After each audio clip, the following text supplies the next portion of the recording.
El silencio que cayó sobre la sala del tribunal cuando el juez Morgan pronunció la frase «caso desestimado» no fue solo un silencio ordinario.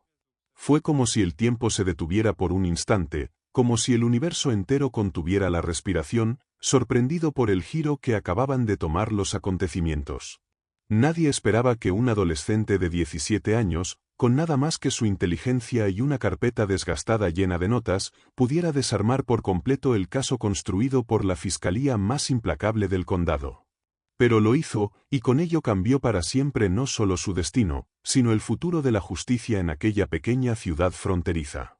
Esta es la historia de Eduardo González, un joven que nunca buscó convertirse en héroe, pero cuya valentía ante la injusticia nos recuerda por qué nunca debemos juzgar un libro por su portada, ni a un acusado por sus apariencias.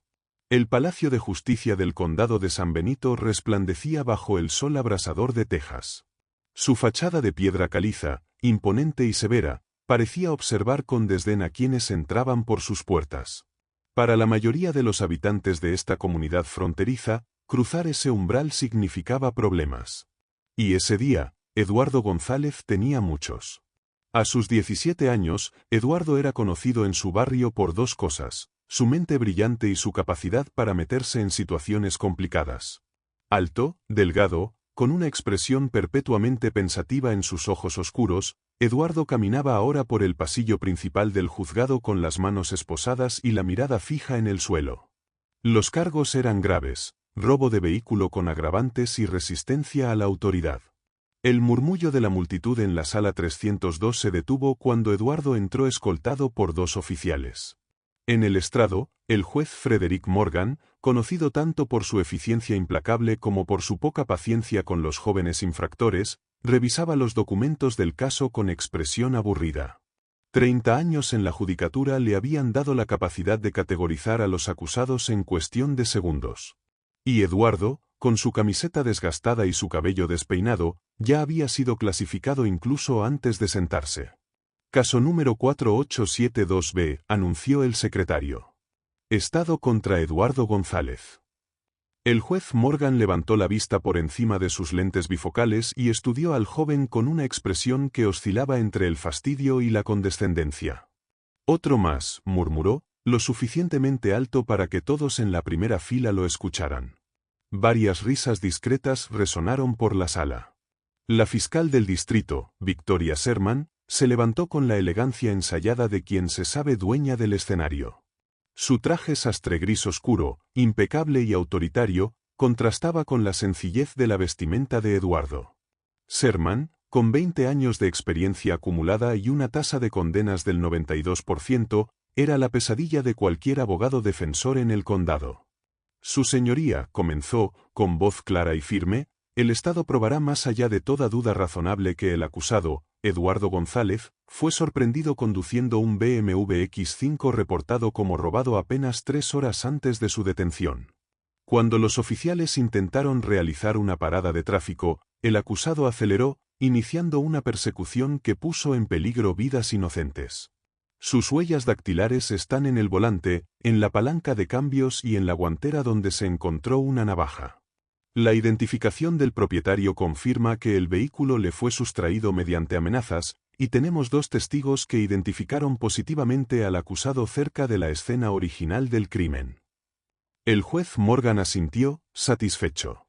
Sus ojos se dirigieron hacia la mesa de la defensa, donde Eduardo permanecía sentado junto a un abogado de oficio que parecía más interesado en su teléfono que en el destino de su cliente. ¿La defensa?, inquirió el juez, su tono dejando claro que consideraba este paso un mero trámite procesal. El abogado de oficio, Martín Gómez, se levantó con desgana, dejando su teléfono sobre la mesa. Llevaba el tercer caso del día y ya había perdido los dos anteriores. Su carga de trabajo era imposible: 40 casos activos, la mayoría con acusados que, como Eduardo, probablemente terminarían aceptando un acuerdo de culpabilidad para evitar la incertidumbre de un juicio. Su señoría, mi cliente se declara no culpable de todos los cargos, dijo Gómez, con voz monótona. Solicitamos una fianza razonable considerando que es menor, estudiante y sin antecedentes penales. El juez Morgan hizo un gesto despectivo con la mano. Denegado. Los cargos son graves y existe riesgo de fuga dado la proximidad con la frontera. Se fija la fianza en $100.000. Un jadeo ahogado escapó de la garganta de doña Margarita, la abuela de Eduardo, sentada en la primera fila del público. Para una familia que vivía con el salario mínimo que ella ganaba limpiando casas, esa cantidad era astronómica. El abogado Gómez ni siquiera protestó. Comenzó a recoger sus papeles, listo para pasar al siguiente caso. Fue entonces cuando Eduardo hizo algo inesperado. Se puso de pie. «Su señoría, ¿puedo hablar?» El juez Morgan, sorprendido por la interrupción, frunció el ceño. «Siéntate, muchacho. Tu abogado habla por ti». «Pero él no está hablando, señoría», insistió Eduardo, con voz firme pero respetuosa. «Y tengo derecho a una defensa efectiva». Un silencio tenso cayó sobre la sala. La fiscal Sherman sonrió, divertida ante lo que consideraba la ingenuidad de un adolescente. El juez Morgan tamborileó los dedos sobre su escritorio, irritado. «¿Y qué sabes tú de derechos, jovencito?» Eduardo respiró profundo antes de responder. «Sé que tengo el derecho constitucional de representarme a mí mismo, según la decisión de la Corte Suprema en Faretta contra California, 1975. Sé que la Sexta Enmienda me garantiza el derecho a confrontar a mis acusadores. Y sé que si se me niega ese derecho, estaríamos ante un error judicial reversible». La sonrisa desapareció del rostro de la fiscal. El abogado Gómez miró a su cliente con asombro. El juez Morgan entrecerró los ojos. «¿Así que tenemos un abogado en potencia?», preguntó, sarcástico. «¿Dónde estudiaste derecho? ¿En YouTube?». Risas nerviosas recorrieron la sala. Eduardo no se inmutó. «En la biblioteca pública, señoría. Sección 340 a 349.73 del sistema Dewey. Y en los libros viejos de mi tío, que era paralegal antes de fallecer». El juez Morgan se recostó en su silla, estudiando al joven con renovado interés. «¿Entiendes que estás jugando con fuego? La fiscal Sherman tiene una de las mejores tasas de condena del Estado. Y tú apenas tienes edad para votar». «Lo entiendo perfectamente, señoría. Pero prefiero quemarme defendiendo la verdad que quedarme sentado viendo cómo me condenan por algo que no hice». Un murmullo recorrió la sala. La fiscal Sherman, irritada por la interrupción a lo que debía ser un procedimiento rutinario, se puso de pie. «Su señoría, esto es absurdo. El acusado es menor de edad y claramente no comprende la gravedad». «Comprendo perfectamente la gravedad», interrumpió Eduardo. «Estoy mirando a 10 años en prisión por un crimen que no cometí. Y si me permite defenderme, probaré que la Fiscalía está construyendo un caso basado en evidencia contaminada, testimonios contradictorios y asunciones precipitadas». El juez Morgan golpeó su martillo, restableciendo el orden en la sala. Miró a Eduardo durante un largo momento, como si intentara descifrar un acertijo complejo. «Señor González, concederé su petición. Pero le advierto, si su estrategia es entorpecer estos procedimientos o hacer perder el tiempo a esta corte, las consecuencias serán severas». Eduardo asintió. «Lo entiendo, señoría. Y agradezco la oportunidad». El abogado Gómez, atónito, recogió sus cosas y abandonó la mesa de la defensa, no sin antes susurrar a Eduardo: «Estás cometiendo un error garrafal, chico». Eduardo tomó asiento, solo ahora. Era él contra todo el sistema. Pero por primera vez desde su arresto, se permitió una pequeña sonrisa. Porque ahora, por fin, tendría la oportunidad de demostrar lo que realmente había ocurrido aquella noche.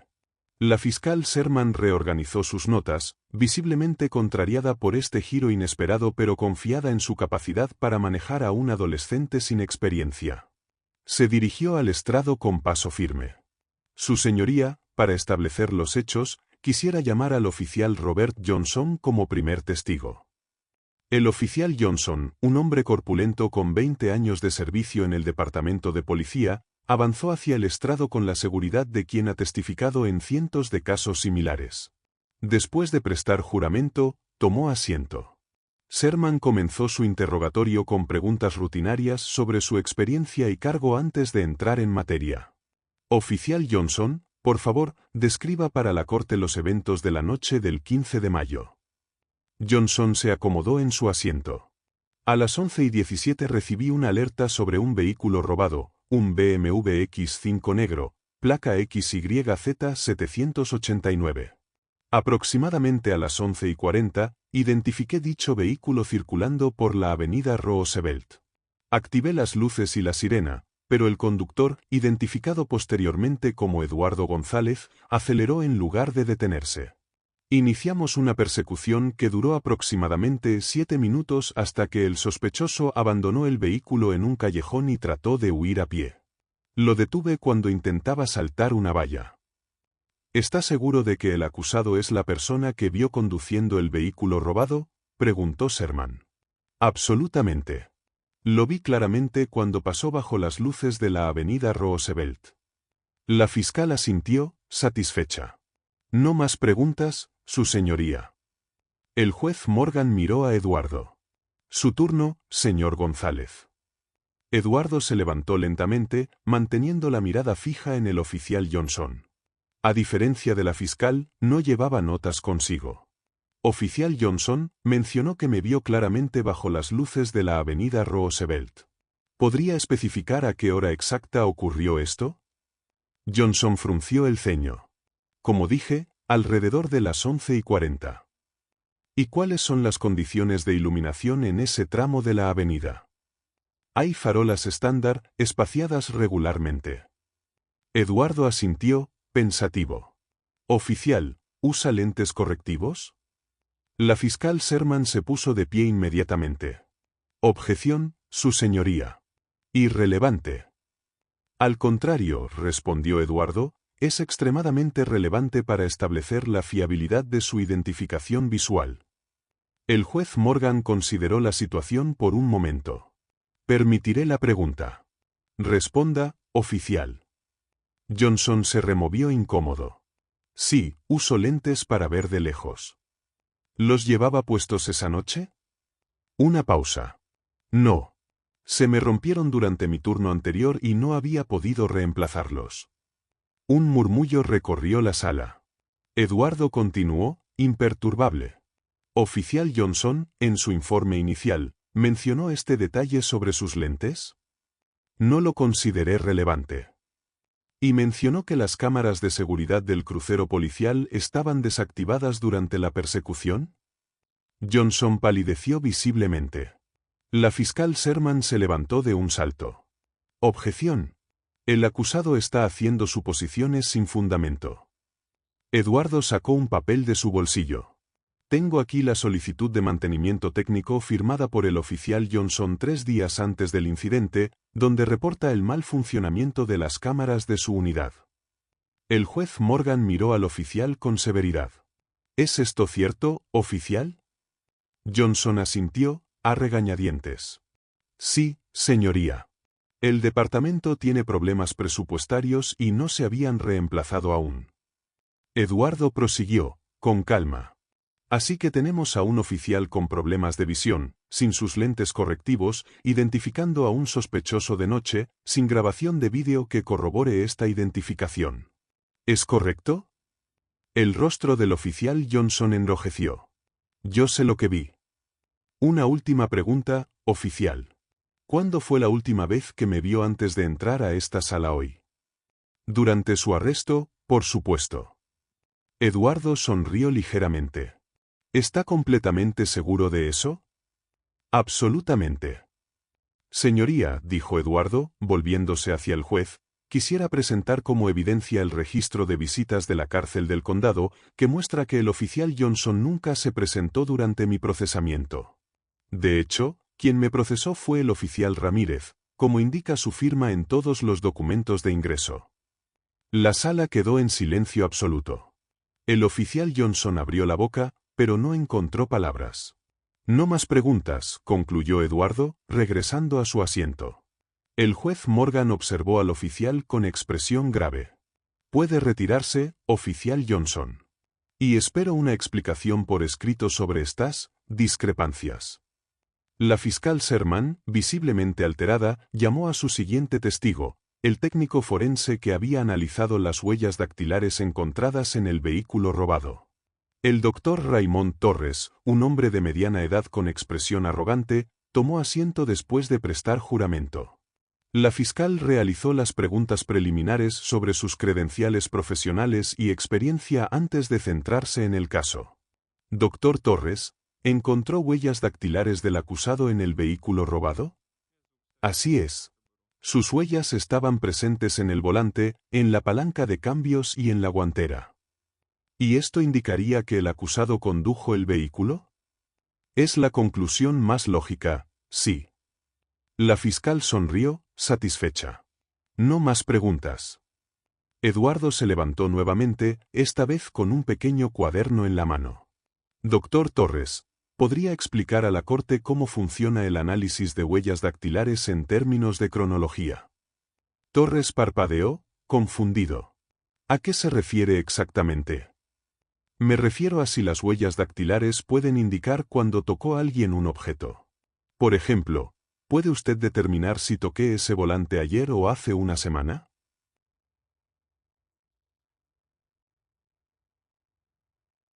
El forense negó con la cabeza. No, la tecnología actual no permite datar las huellas con esa precisión. Entonces, teóricamente, mis huellas podrían estar allí por haber tocado el vehículo en algún momento anterior al robo, ¿correcto? Teóricamente, sí, pero... Gracias, interrumpió Eduardo. Ahora, según el protocolo estándar de criminología forense, ¿cuántos puntos de coincidencia se requieren para declarar una identificación positiva de huellas dactilares? El doctor Torres se irguió en su asiento. El estándar actual es de 12 puntos de coincidencia.